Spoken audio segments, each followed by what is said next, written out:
صلی اللہ علیہ وسلم کے زمانے میں رہا تو ابوبکر صدیق رضی اللہ تعالیٰ عنہ دور خلافت، حضرت عمر کے دور خلافت، حضرت عثمان رضی اللہ تعالیٰ عنہ کا جب دور خلافت آیا، اس میں پھر اموال باطنہ کی زکوٰۃ کا بھی لوگوں کو پابند کیا گیا کہ وہ بھی حکومت کو دے، اور حکومت اپنی ثوابدید سے آگے اس کو تقسیم کریں گے، یعنی سونے اور چاندی کی زکوٰۃ بھی حکومت وصول کرے۔ یہ لوگوں کی آزمائش تھی۔ اب یہاں آ کر کچھ لوگوں نے کہا نہیں جی ہم حکومت کو زکوٰۃ نہیں دیں گے سونے چاندی کی، جیسے ابھی بھی ایسے فرقے ہیں جو باقاعدہ بینک میں لکھ کے دیتے ہیں جی ہمارا فلاں فرقے سے تعلق ہے لہذا ہمارے مال کی زکوٰۃ نہ کاٹی جائے۔ اب یہ اللہ کی طرف سے لوگوں کا ایک امتحان ہے۔ اللہ نے قرآن کریم کے اندر ارشاد فرمایا وَلَوْ شَاءَ اللَّهُ لَجَعَلَكُمْ أُمَّةً وَاحِدَةً، اگر اللہ چاہتا تو حضرت آدم سے لے کر آپ صلی اللہ علیہ وسلم تک تمام انبیاء کی شریعت ایک جیسے بنا دیتا۔ یہ جب آپ صلی اللہ علیہ وسلم تشریف لائے، یہود اور نصارہ نے ایک یہ مسئلہ اٹھایا کہ یہ جی قرآن پاک میں تو کہتے ہیں کہ قرآن سابقہ کتابوں کی تصدیق کرتا ہے، جبکہ نبی کریم صلی اللہ علیہ وسلم کی شریعت میں اور سابقہ انبیاء کی شریعت میں فرق ہے۔ تو اللہ نے فرمایا یہ فرق ہم نے رکھا۔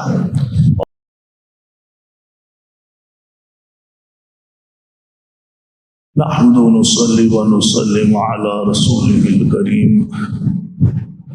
اما بعد فاعوذ بالله من الشيطان الرجيم بسم الله الرحمن الرحيم خذ من اموالهم صدقة تطهرهم وتزكيهم بها وصل عليهم ان صلاتك سكن لهم والله سميع عليم۔ قرآن کریم فرقان مجید سورہ توبہ کی آیت نمبر 103 ہے۔ اس آیت میں اللہ تبارک و تعالیٰ نے نبی کریم صلی اللہ علیہ وسلم کو حکم دیا کہ آپ لوگوں کے اموال سے زکوٰۃ وصول کریں۔ خذ من اموالہم صدقہ، یہاں صدقہ سے مراد زکوٰۃ ہے۔ قرآن کریم میں صدقے کا لفظ زکوٰۃ کے لیے استعمال ہوا ہے، انما الصدقات للفقراء۔ فرمایا کہ ان کے مال سے آپ زکوٰۃ وصول کریں تو طاہرہم، یہ زکوٰۃ خود ان کے صفائی کا ستھرائی کا ذریعہ بنے گی، وتزکیہم بہا، اور یہ زکوٰۃ ان کے مال کی بھی صفائی کا ذریعہ بنے گی۔ وصلی علیہم، اور جو لوگ آپ کو زکوٰۃ دیتے ہیں تو ان کے لیے آپ دعا بھی کریں۔ ان صلاتک سکن لہم، آپ کی دعا کی برکت سے اللہ پاک ان کو اطمینان اور سکون نصیب فرمائیں گے۔ واللہ سمیع علیم، باقی اللہ نے فرمایا لوگوں کے دل کے حالوں کا اور ساری چیزوں کو جاننے والا اللہ ہے۔ دوبارہ ایک تو اس میں نبی کریم صلی اللہ علیہ وسلم کو حکم ہوا زکوٰۃ کے وصول کا، اور اس میں 3 گویا کہ ہمارے سامنے فائدے بھی آ گئے زکوٰۃ کے۔ ایک فائدہ یہ آیا کہ ہمارے دل سے مال کی محبت کا کم ہونا، جب ہم زکوٰۃ دیں گے یہ اس بات کی علامت ہے کہ ہمارے دلوں میں مال کی محبت زیادہ نہیں ہے۔ اللہ کا حکم جب ہمارے مال کی طرف بطور زکوٰۃ کے متوجہ ہوا تو ہم نے اللہ کے حکم کو پورا کیا۔ ہم نے یہ نہیں سوچا کہ جی یہ زکوٰۃ دیں گے تو یہ پیسے ہمارے کم ہو جائیں گے یا کیا ہو جائے گا، اس طرف توجہ نہیں دی۔ اللہ کا حکم جب انسان پورا کرتا ہے کہ اس بات کی علامت ہے کہ اس کے دل میں مال کی محبت نہیں ہے، اللہ کے حکم کی اہمیت زیادہ ہے۔ دوسرا، زکوٰۃ دینے سے خود مال کے اندر صفائی آتی ہے۔ مال میں صفائی کیا ہوتی ہے؟ جیسے ایک حدیث میں آتا ہے، آپ نے فرمایا من ادى زکوٰۃ مالہ فقد ذهب شرہ، جو مال کی زکوٰۃ دے دیتا ہے تو اس مال کا جو شر ہے وہ ختم ہو جاتا ہے۔ مال کا شر کیا ہے؟ مال کا شر یہ ہے کہ آپ زکوٰۃ نہیں دیں گے، وہ مال آپ کی اولاد کی بربادی کا سبب بن جائے گا۔ مال اولاد کھائیں گے، بگڑیں گے، مطلب کہ ان کا مال کا شر اس میں موجود ہے۔ تو جب انسان زکوٰۃ دے دیتا ہے تو اس کا یہ شر ختم ہو جاتا ہے۔ تیسرا فائدہ جو ہمارے لیے سب کے لیے ایک مسلمان ہونے کے ناطے سب سے زیادہ اہم ہے، وہ یہ کہ زکوٰۃ دینے والے کے لیے نبی کریم صلی اللہ علیہ وسلم کو اللہ نے حکم دیا کہ ان کے لیے دعائیں کریں۔ تو زکوٰۃ دینے والا گویا کہ نبی کریم صلی اللہ علیہ وسلم کی دعاؤں کا مستحق بنتا ہے۔ اور پھر آپ صلی اللہ علیہ وسلم کی دعا کے بارے میں اللہ نے خود فرما دیا کہ آپ کی دعا کی برکت سے ان کو سکون اور اطمینان دینا میرا کام ہے۔ ہم جاتے ہیں ماں باپ سے درخواست کرتے ہیں دعا کریں کسی بزرگ سے، نبی کریم صلی اللہ علیہ وسلم سے بڑا تو کوئی بزرگ نہیں ہے۔ تو جب آپ کی دعا جس کو لگ جائے گی تو اس کے تو چار چاند لگ جائیں گے اس کو۔ اب یہ تین فائدے بھی اللہ نے بیان کیے، تاکہ جو فائدہ جب بیان کر دیا اللہ نے تو اب جو مخلص تھے، نیک تھے، ان لوگوں نے زکوٰۃ کی ادائیگی میں کوئی دیر نہیں لگائی۔ باقی یہ طبقہ جو آج ہمیں بھی نظر آتا ہے، ایسے لوگ جو اللہ کے حکم میں بھی جناب وہ حجت بازی کرتے ہیں، یہ اس وقت بھی تھا۔ قرآن نے اس طبقے کو پھر منافقین کے نام سے متعارف کرایا۔ تو ایسے لوگ تھے، انہوں نے بھی اس بڑی باتیں بنائی۔ حضور اکرم صلی اللہ علیہ وسلم کے زمانے میں جب یہ حکم نازل ہوا تو اس میں مال کی دو صورتیں تھیں۔ ایک مال کہلاتا تھا اموال ظاہرہ، جیسے لوگوں کے پاس جانور جو ہوتے تھے نا، اونٹ ہیں، بکریاں ہیں، اور جناب گائے ہے، بھینسیں ہیں، اور گھوڑے ہیں، یہ اموال نظر آتے ہیں، بھئی یہ اس کی اتنی بکری یہاں کھڑی ہیں، فلاں جگہ ریگڑ۔ اور ایک مال اموال باطنہ جو لوگ پیٹیوں میں، گھروں میں، الماریوں میں اس وقت ہوتے تھے، جیسے چاندی کے سکے تھے، سونے کے سکے تھے، یہ اموال باطنہ کہلاتے ہیں۔ یہ اموال باطنہ کی زکوٰۃ کا حکم نبی کریم صلی اللہ علیہ وسلم کو نہیں تھا، یعنی اس آپ کے زمانے میں یہ حکم نہیں تھا۔ آپ کے زمانے میں حضرت ابوبکر صدیق کے زمانے میں، حضرت عمر کے زمانے میں حکومت جو زکوٰۃ لیتی تھی وہ اموال ظاہرہ کا لیتی تھی، اور باقی اموال باطنہ کی زکوٰۃ ہر بندہ اپنی زکوٰۃ خود ادا کرتا تھا۔ اس کے لیے پھر آپ صلی اللہ علیہ وسلم نے ایک نصاب مقرر کیا جانوروں کا، جیسے اونٹوں میں 5 اونٹ مقرر کیے گئے، 5 اونٹوں پر ایک بکری جو ہے وہ واجب کی گئی، جس کے 5 اونٹ ہوتے ہیں۔ پھر ان کے لیے بھی شرائط تھی، یعنی کہ ہر اونٹ ایسے 5 اونٹ کے جو سال کا اکثر حصہ چارہ باہر کا مفت کا کھائیں۔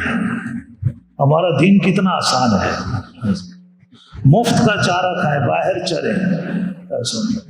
ایسے جانوروں کو سائمہ سین کے ساتھ، سائمہ ہم بچیوں کا نام رکھتے ہیں، وہ سعاد کے ساتھ ہوتا ہے، روزہ رکھنے والی، اور سائمہ سین کے ساتھ وہ اس کا باہر چرنے والی۔ اب یہ انگریزی میں تو ایسے لکھا جاتا ہے تو وہ پھر وہ باہر چرنا اور وہ سارا مفہوم آ جاتا ہے بچوں کے اندر۔ تو ہمیں جب بھی کوئی نام بھی رکھیں تو اس کا تلفظ ذرا صحیح ادا کرنا چاہیے۔ تو بہرحال بتائے کہ اس ایسے جانور جو سال کا چارہ اکثر باہر کھاتے تھے وہ 5 اونٹ، ان پر ایک بکری، اور یہ ایک بکری رہتی تھی 10 اونٹوں تک، بیچ میں جب 4 کا اس پر کوئی زکوٰۃ نہیں تھی۔ جب 10 ہوتے تھے جس کے پاس، اس پر پھر ایک اونٹنی کی بچی آتی تھی جس کو بنت مخاض بولتے ہیں۔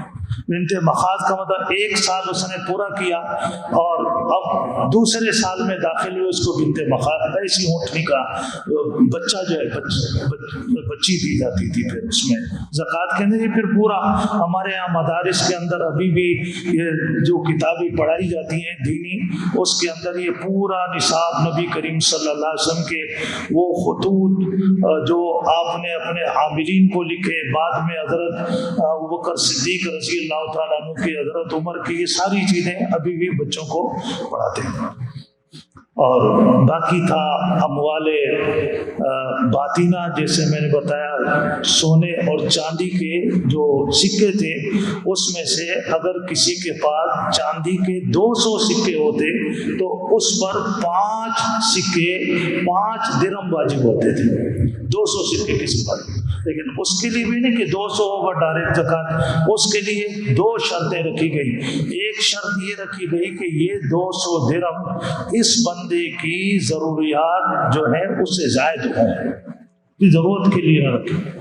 اب جیسے بعد ہمارا سیلری اکاؤنٹ ہوتا ہے، اس میں تو سیلری آتی ہو تو آپ کے اگلے مہینے میں خرچ ہو، ایک آپ کا دوسرا اکاؤنٹ ہے جو آپ نے رکھا ہوا ہے جس میں آپ پیسے جمع کر رہے ہیں۔ تو اسی طریقے سے یہ حوائج اصلیہ کہلاتے تھے کہ ایسے پیسے جو اس کی ضرورت سے زائد ہیں، اور ضرورت کے لیے ایک مدت بھی لمبی رکھی گئی، 1 مہینہ 2 مہینے نہیں، پورا 1 سال 12 مہینے رکھے گئے کہ 12 مہینے کے دوران اس میں ضرورت پیش نہیں آئی، تو اس کا مطلب ہے کہ اس کی ضرورت سے 12 بہت بڑا عرصہ۔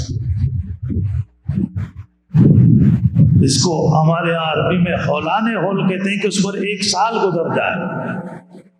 لیکن کتنی آسانی رکھی گئی اور کتنی کم مقدار زکوٰۃ کی رکھی گئی۔